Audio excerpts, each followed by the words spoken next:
Okay, how many of you, no, I'm not going to make you raise your hands. I bet there's a bunch of you out there like me that even though we've been having this series the last few weeks, and it's going to go on for several months, of living the life, and we know the pastor said that the scripture is John 10:10.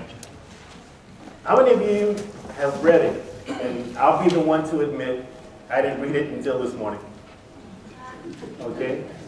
And it's kind of like we're going through this series, and it's like maybe we should take the time to really find out what the pastor's talking about. So John 10:10, we're just going to read that real quick, and that's where we're going to start, because that's what we're basing everything on. It says, the thief comes only to steal and kill and destroy.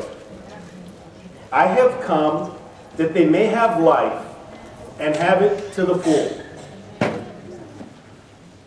When I looked at that, I'm going like, that gave me a whole different conception of what I was trying to say.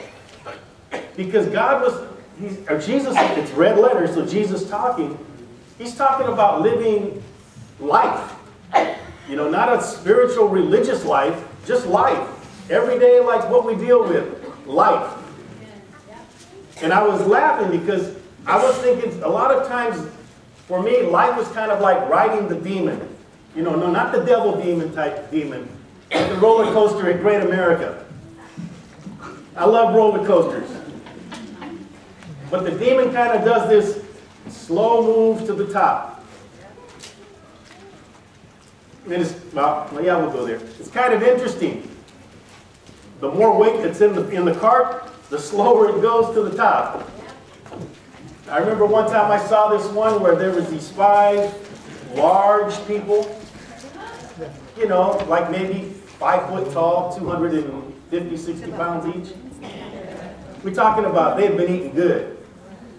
And like normally if you go to Great America, you listen to the roller coaster as it goes to the top, and it goes click, click, click, click, click, click, and then it gets to the top.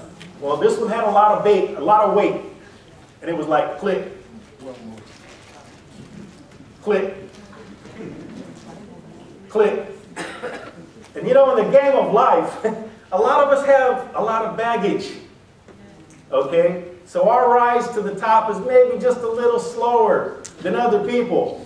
And my point is, it's okay. Just make it to the top. But we get to the top of the demon, and then there's this mad rush to the bottom.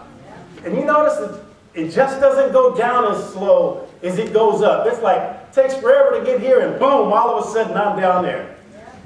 And then it takes you around and throws you around a little bit, takes you around the corner and makes you go through a couple of loops, takes you around the corner, brings you home so you can get off, get on the roller coaster, and start all over again.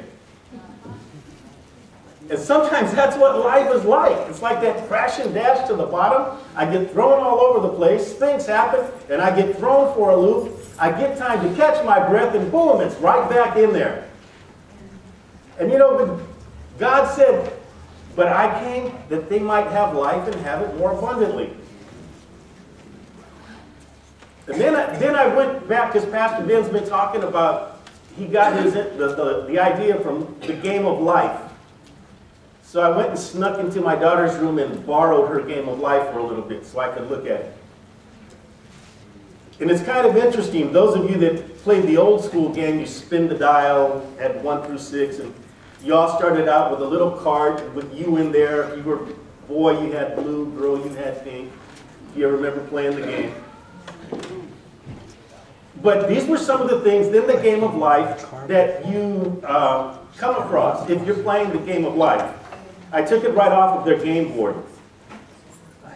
And interestingly, part of the game says it's called twists and turns, because life does do the twists and turns, believe me.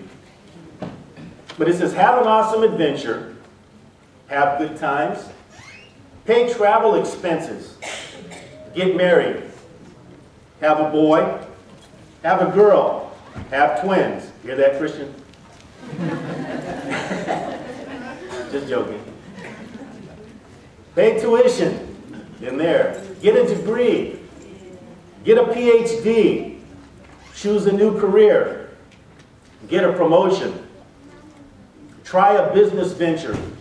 And these are things that all of us will experience. Maybe not all of them, but some of them. Some have experienced more than others. It really doesn't matter. It's life. And no two people's experiences or set of experiences will be the same. So it's like, how do I become successful? How do I even begin to live this life? How do I even start? Because I don't know what's going to happen tomorrow. I don't, should I just sit back and take things as it comes? Or is there maybe some kind of preparations that I should make so that I could be successful? And we're going to look this morning at the Israelites as they get ready to go into the Promised Land. We'll be reading from Joshua chapter 3, verses 1 through 5. And it was kind of, the parallels there are interesting. The Israelites they're at the Jordan River. They're going to have to cross this river. They really don't know what they're going to face. God has promised them this promised land. He says, I'm going to give it to you. They've been there once already to get a glimpse of it. Found out that there were people there not willing to give it up. There were giants there. But it was a very good land. They were agricultural type people. They brought back a bunch of grapes that it took 2 people to carry. Some of us have done a little times in the fields. We know that's a big bunch of grapes. But it took 2 of them to carry it back. So God was giving them something that was really good and bountiful. But it's like, we've seen the bad. We know the good that's promised. How do we get there? What do we do? See, like the Israelites, we have rivers to cross. We have battles to fight. We have giants to overcome. Maybe not physical giants, but to us, the things that we have to deal with are big. It may not be big to everybody else, but when I'm dealing with it, it feels big. If I got issues like, say, one of my kids being sick, that may not matter to you. You go, oh, poor Claudio, poor whatever. But to me, that's big, because that's my kid. So we all have these things. And it's like, so how do I prepare myself to deal with whatever may come my way? And in Joshua chapter 3, starting at verse 1, it says, early in the morning, Joshua and all the Israelites set out from Shittim and went to the Jordan, where they camped before crossing over. After 3 days, the officers went throughout the camp, giving orders to the people. When you see the ark of the covenant of the Lord your God, and the priests who are Levites carrying it, you are to move out from your positions and follow it. Then you will know which way to go, since you have never been this way before. But keep a distance of about 1,000 yards between you and the ark. Do not go near it. Joshua told the people, consecrate yourselves, for tomorrow the Lord will do amazing things among you. 3 things. First, what did he tell them to do? He says, when you see the ark of the covenant of the Lord your God. That's what was up there first. So what was this ark of the covenant? It was the most sacred of the tabernacle furnishings. It signified the Lord's throne. So in essence, what they were doing was taking the presence of the Lord with them. They were putting their eyes on God first. Life. We're at this point in time, we're all at different places in our lives.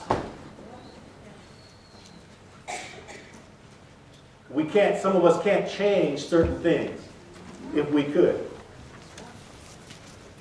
But it's kind of like the old saying that says, today is the first day of the rest of your life.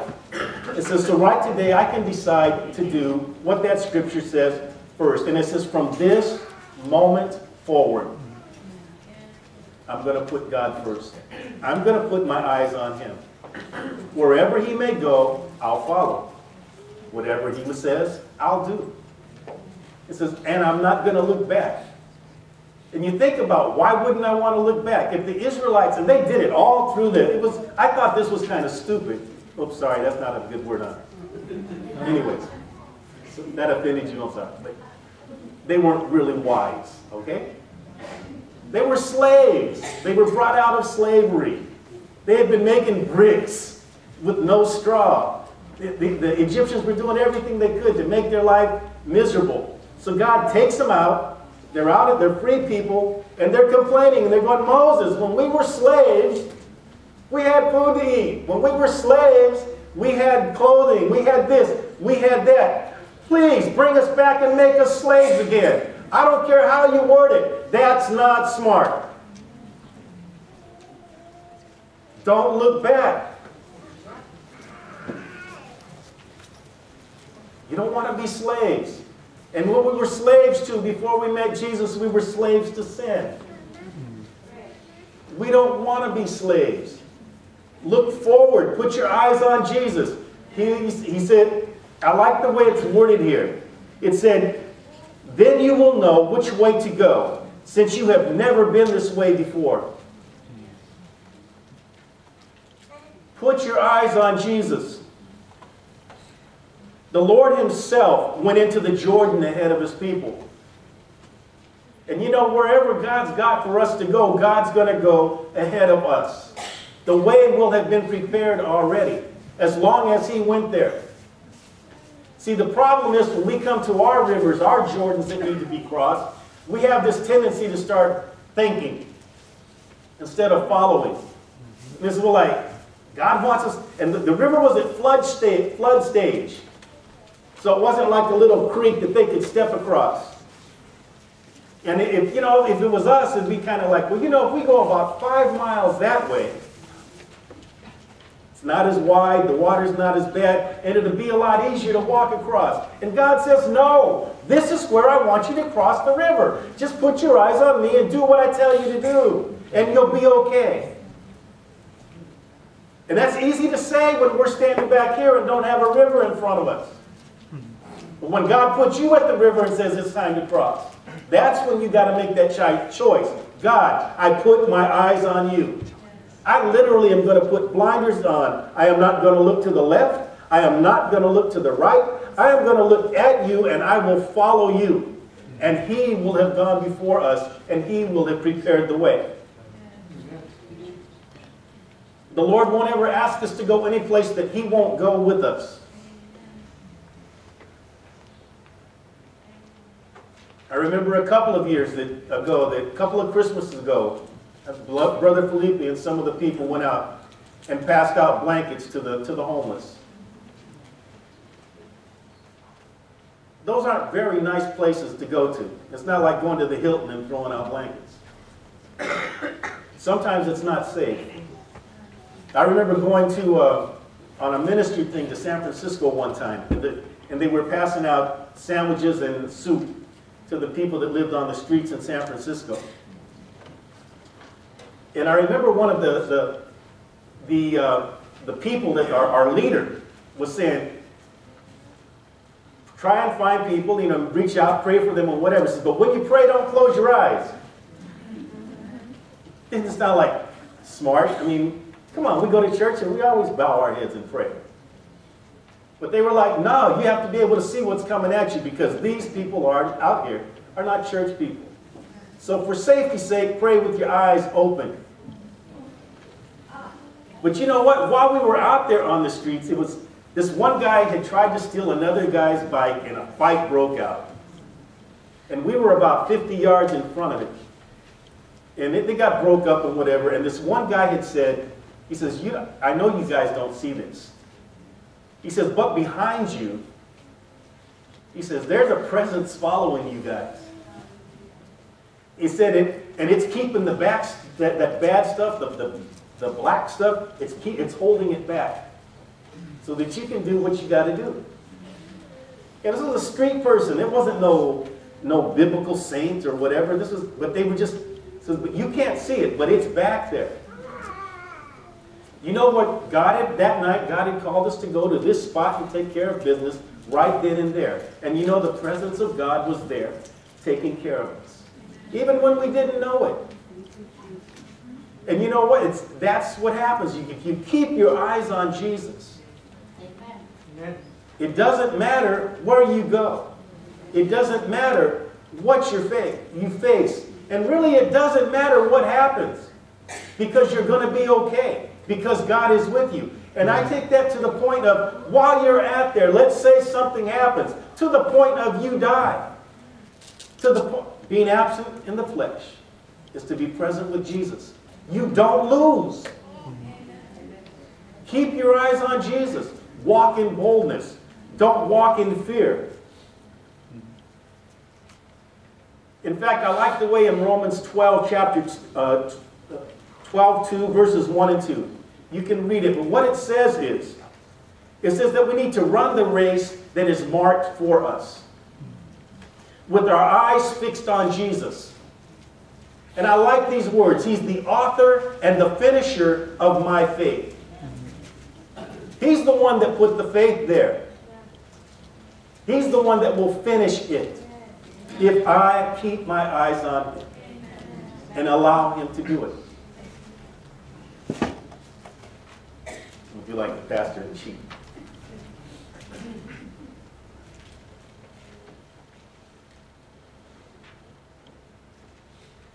So what next? What came next in this entering into the promised land? You had the Levites who were to carry the ark. Two-edged sword here. First of all, who were the Levites? And I think the point that needs to be made is that they weren't anybody special. I mean, they were just the tribe that God chose to do the spiritual stuff. Because, see, before that, what would happen is all of the firstborn children, they belong to God. All the firstborn cattle, that belong to God. So all of you oldest children here, you were in the service whether you wanted to be or not. That was just the way it was because of the way you were born. But in the desert, God had told Moses, instead of doing that, I'm going to take the Levites. I'll choose the Levites. And they'll be the ones to serve me. And it will replace the first one. So that's all they were. They were chosen. God chose them. So those, I'll take those. So they weren't anybody special.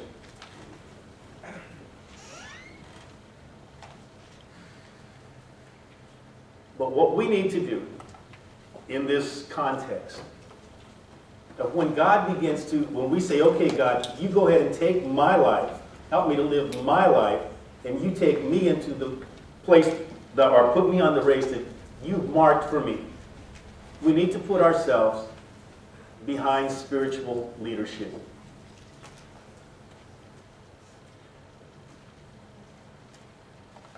And that's really important because you think of it as a church body, as an individual. If you don't put yourself under good church leadership, you have just set yourself up for trouble. Because wherever they go, you go. If they get in trouble, you pay the price. Well, that's not fair. That's why you need to make sure you're under good spiritual leadership. The Benny Hinn's of this world don't count. Billy Graham's don't count.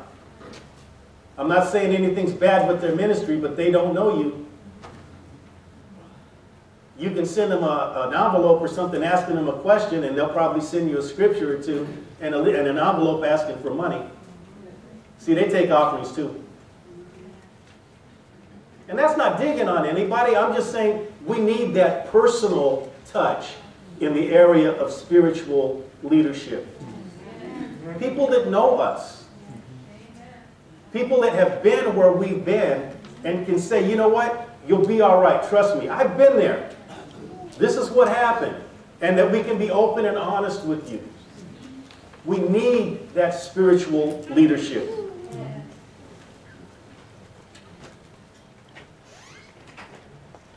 And what that says is, okay, we'll go there.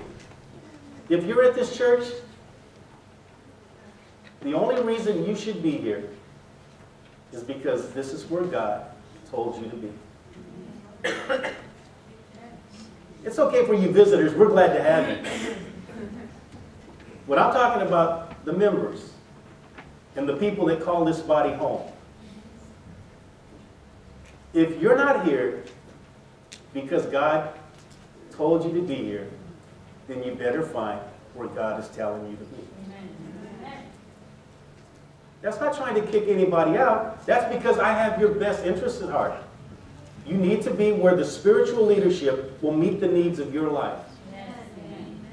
See, there's no such thing as church hopping in God's kingdom. It's like, you can't be like, if you say, oh yeah, God told me to be here. And if God told you to be here, that's good. But next week don't mean he's going to tell you to leave. Some of us have, we move from church to church. God moves people around. But I'm saying, if you're here for a month, and then another place for a month, and then another place for 2 weeks, that's church hopping, folks. You need to find some place where you can find some good spiritual leadership so you can get fed, so you can be grounded, so you can live the life. So you don't get rocked when you go through the loops and the twists and turns. So your world don't fall apart. It's like, you know what, I'm barely making it, but I have somebody to walk with me. I'm grounded in my word. I'm grounded in my faith. And when it gets shaky, I got somebody that'll hold my hand and say, okay, I got you for a little bit. Walk with me. And then I'll cut you loose again. Sound spiritual leadership. And while I'm on that subject, I want all of you ministers to stand up. We got a truckload of them in here. All the ministers, stand up. I ain't going to make you do nothing crazy. I promise. Stand up. Everybody look around. That is your spiritual leadership. You may be seated. I think it's important that we know who they are. Because if we don't know who they are, we don't know who to go to. But everyone that stood up has a calling on their life. Everyone that stood up has said, I'm willing to follow that calling. And everyone that stood up just made themselves available to you. Sound spiritual leadership.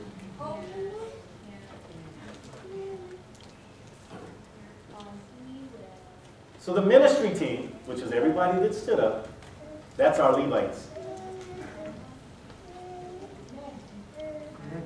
But a word to the Levites. We need to be up front. Literally and physically up front. Anytime God moves this church anywhere. When God says go, we need to be there. That's kind of tough sometimes. Especially when we're not totally in line with where the pastor wants to go. But sound spiritual leadership means I know when to put myself in submission to the authority that's over me. And by doing that, I teach everybody else how to do it.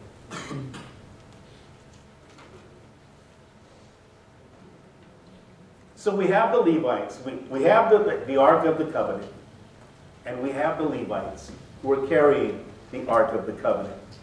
And now we're ready to go into the water and begin to take the promised land. So what's the next thing that happened? The ark comes in, the Levites, the ones that are responsible, they take the poles, they put the ark up onto their shoulders, and they walk into the water. Come on, you know that's scary. Flood stage water, you got this heavy gold covered thing on your shoulder, and you're supposed to walk into the middle of this river. Well, they did it, and that's how we are sometimes as the ministry team. Like, it's kind of scary, but God, you said go, we'll go. So we walk into the middle of the water. And what happened is the water parted. What I've always found interesting was not just that it was parted, but it says that the Israelites walked across on dry land. They didn't walk across on mud. When God parted the water, it was all dried up. They went across on dry land. God prepared the way for the people. But what would have happened if the Levites took the Ark of the Covenant into the water? They're standing there with the Ark on their shoulder. It's all dry, water on both sides. That'd be kind of cool. I thought about this maybe because I like to fish, but you see the fish right there, along the wall right there? Reach in and grab one or two. Senegal, you know. But they're standing there with this thing on their shoulder on dry land, and let's say the people never moved. They would still be standing there today, holding this ark for no good reason, because nobody wanted to go across.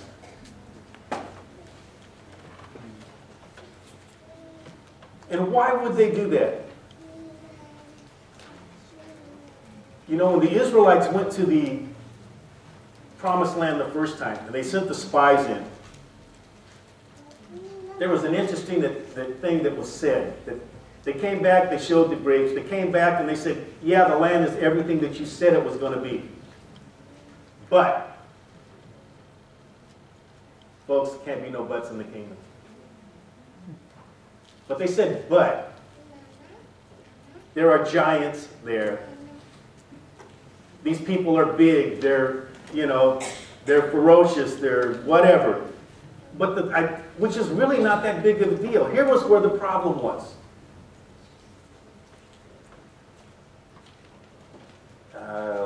There we go. Numbers 13, 33, the last half of the verse. It said, we seemed like grasshoppers in our own eyes, and we looked the same to them. The reason many of us won't cross the river that needs to be crossed, even though God's prepared the way and done everything that needs to be done, is because in our own eyes we seem to be grasshoppers. And I was thinking about, most of us have probably seen that movie, Cool Runnings, about the Jamaican bobsled team. Good movie. But Junior gets into the situation where his dad wants him to go back home. And the other guy with the bald head, he grabs Junior and he puts him in front of the mirror. He says, who do you see? I see Junior. You know, and to clean it up a little bit, because it gets a little, he says, no, I see a tough person that don't take no mess from nobody. And he says, so Junior, who do you see? I see a bad person that don't take no mess from nobody. Junior, who do you see? And at the end, he finally says, you know, I'm a bad dude that don't take no mess from nobody.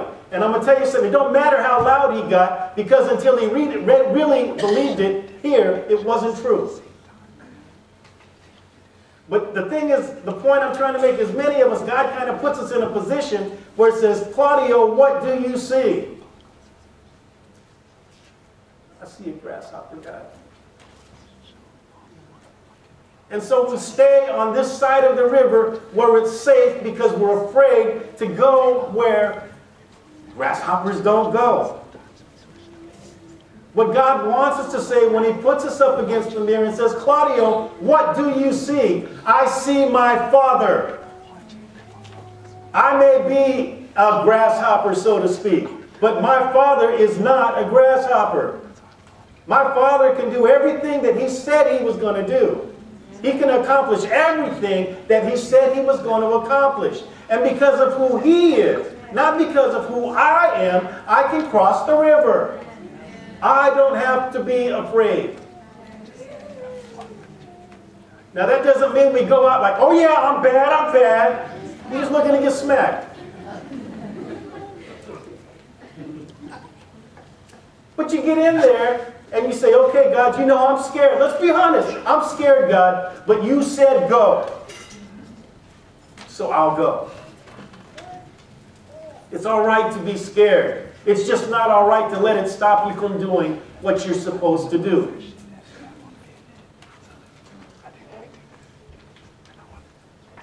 And the thing was, because they looked at themselves as grasshoppers, everybody else saw them that way too. We got to learn to look at ourselves through God's eyes. See, we see our faults. We know our mess-ups, and we see those. And so we think of our inadequacies, and God says, I made you adequate. I sent my son to die on a cross to make you adequate. So when we say we're inadequate, we're basically saying Jesus wasn't good enough.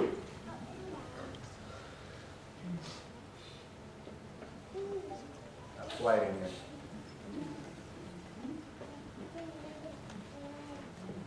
When we actually believe that he paid that price to make us good enough, it'll change the way we act.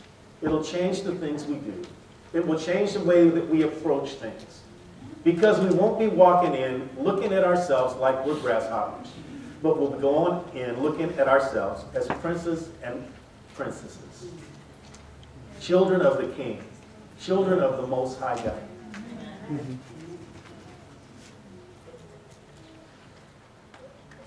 So when God comes, we put our eyes on Jesus. The Levites lead us into wherever we're going to go. But we have to move out from our positions and follow them. God made a couple of promises to the Israelites that I think that we need to take note of, because those same promises apply to us. In Exodus 23:30, he told them, I am sending an angel ahead of you to guard you along the way and to bring you to the place I have prepared. We can put anybody's name in front of that.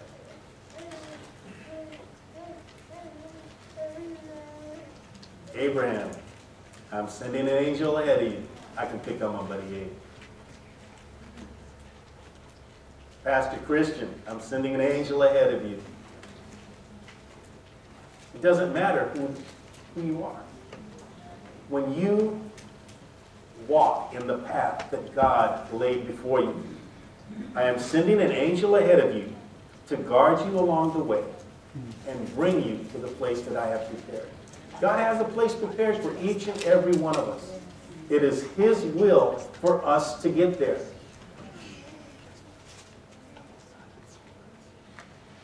The second thing, and I thought this is kind of an interesting thing because we don't think about it. When we think about taking the promised land, it would have been like, boom, we cross the river, everybody kind of falls over or runs away because they were in fear of the Israelites. And we would think, boom, short war, done. But in Exodus 23:30, it says, little by little, I will drive them out before you until you have increased enough to take possession of the land.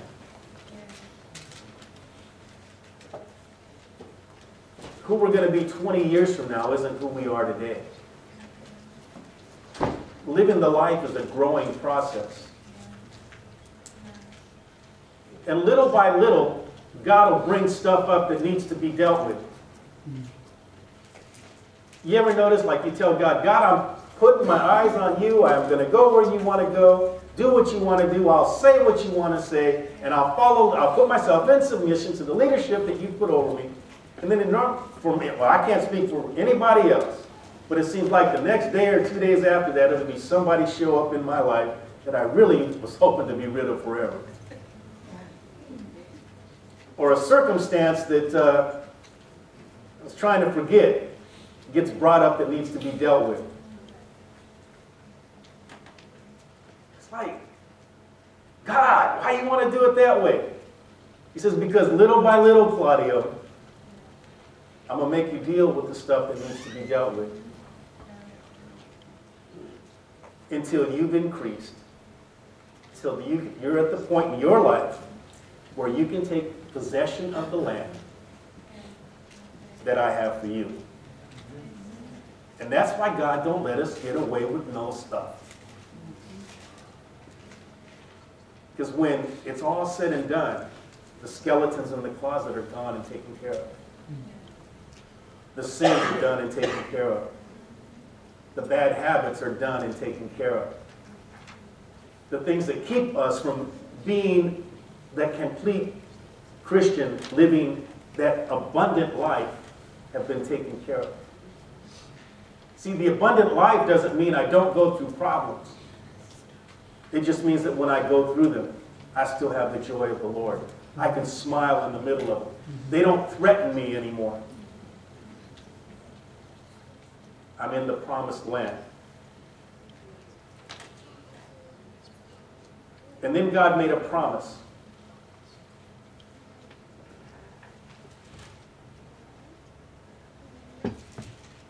He said, take up the Ark of the Covenant. I'm sorry.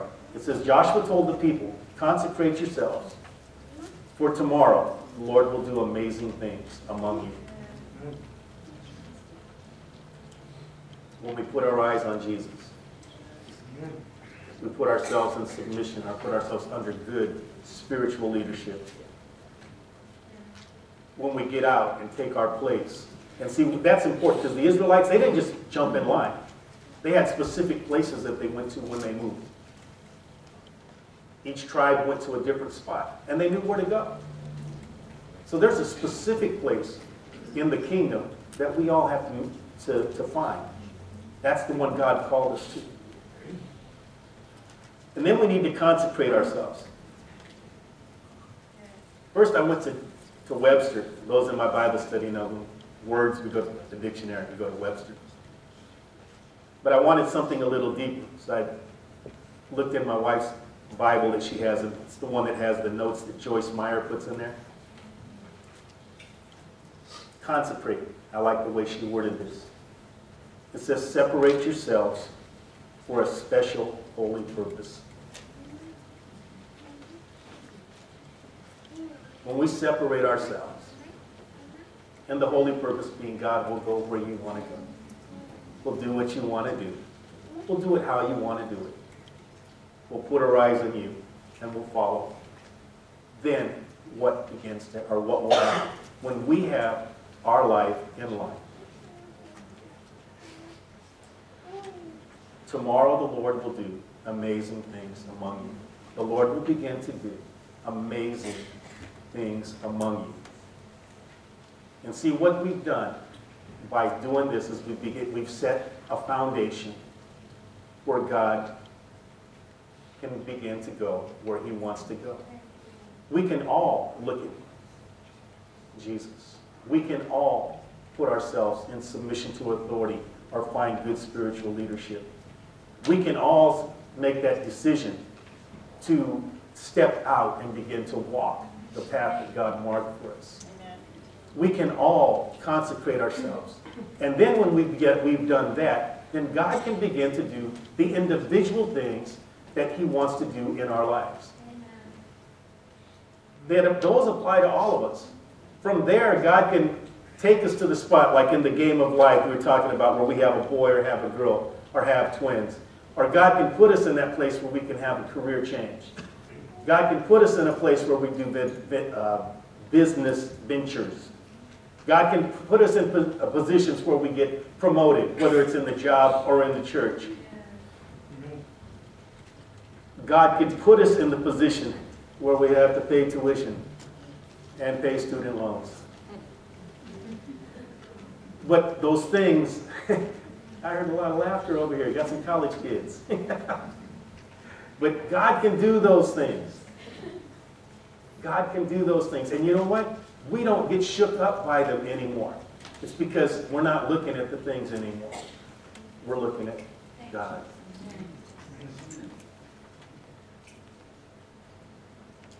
So if we put our eyes on God, if we follow the spiritual leadership that God has chosen, And if we move out from our positions and follow, and if we consecrate or if we separate ourselves for a special holy purpose, then we will begin to live the life. Not just experience it as far as watching other people live it, but we as individuals will begin to live the life.